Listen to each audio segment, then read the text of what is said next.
Learn English through stories. U49 Answers PDF. Adapted and modified by Kulwant Singh Sandhu.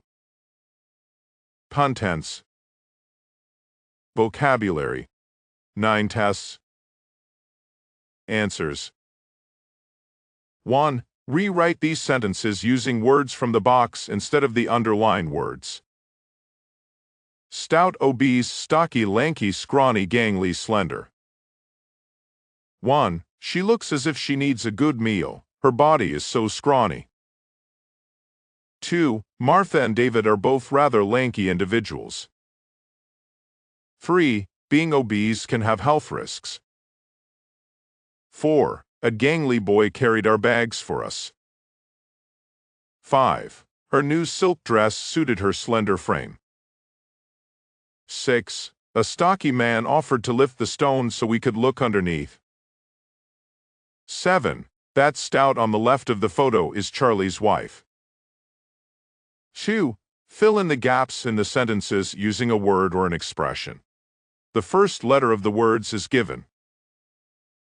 1. Finn looked really unkempt after 2 weeks of camping. His clothes were dirty and his hair was a mess. 2. Lee always looks amazing. She never has a hair out of place. 3. Alex has bulked up a lot. Must be all that time he spends at the gym lifting weights. 4. Dan hasn't slept for 3 days. He looks really tired and haggard. 3. What are these people doing? 1. He's folding his arms. 2. He's clenching his fists. 3. She's biting her nails. 4. She's shrugging her shoulders. 5. She's scowling. 6. She's grinning. 4. Complete each sentence with the appropriate form of say, speak, talk, or tell. 1. Strictly speaking, you shouldn't be here. 2. Joel told me a secret and made me promise not to pass it on to anyone else. 3. It goes without saying that we'll invite you to our wedding. 4. I spend most days with my 3-year-old son, so forgive me if I start talking nonsense. 5. The teachers always speak very highly of my son's abilities. 6. I had my fortune told at the fair yesterday. 7. It's so hot. I wouldn't say no to an ice cream, would you? 8. Shall we have lunch first and then sit down talk to business? 9. I think that, generally speaking, it's better to use public transport than drive yourself. 5. Rewrite the underlying part of each sentence to make it more formal. 1. The victim was asked why he had not notified the police sooner about the mugging. 2. The older generation has always attempted to impart its wisdom onto young people. 3. Stockman has always protested his innocence. 4. Robert professed ignorance of the damage to the car.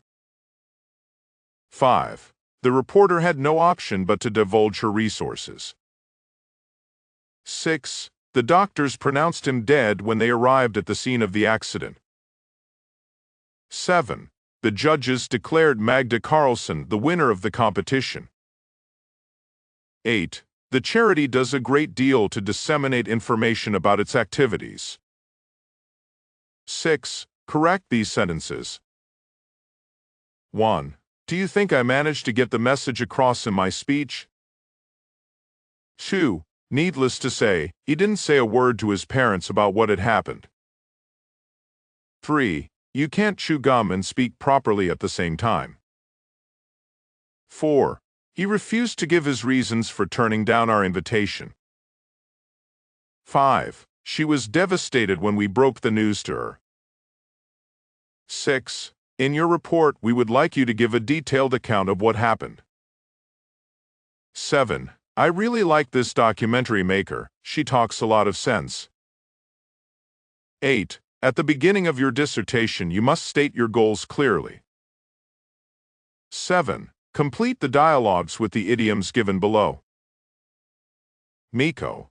That little village was the most wonderful, beautiful place I've ever seen. Tania. Yes, it really was out of this world, wasn't it? Nora. Professor Breen is the best lecturer I've ever heard. Alec. Yes, he's second to none, isn't he? Lucy. I'm not looking forward to being group leader after John. He's so popular and successful. Fergus. Yes, he's a hard act to follow. Jack. Oh, I do like our new sofa. It looks just perfect here. Rosie. Yes, it's just made for this room, isn't it? Kirsten. I admire William. He defended himself very well in the face of all the criticism, and made some good points against his critics, too. Jamie. Yes, he gave as good as he got, didn't he?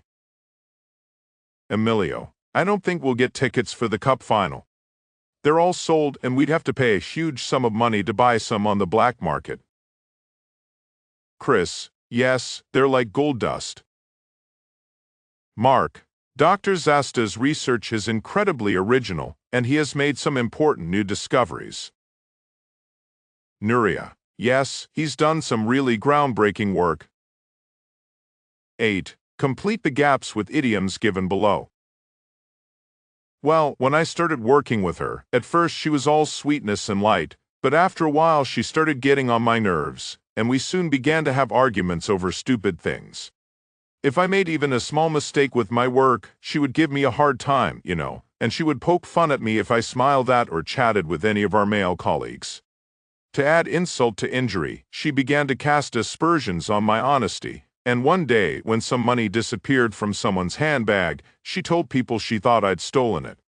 I don't think she was an out-and-out evil person, but she was certainly asking for trouble, and one day I just lost my temper and, told her exactly what I thought of her and how much I disliked her. She hasn't spoken to me since that day. 9. Correct the mistakes in these idioms. 1. She really gets on my nerves sometimes. 2. The last president was an out-and-out cruel monster, and the new one is not much better. 3. I don't think you should cast aspersions on him. He's not here to defend himself. 4. The scientists did some groundbreaking research on human genes.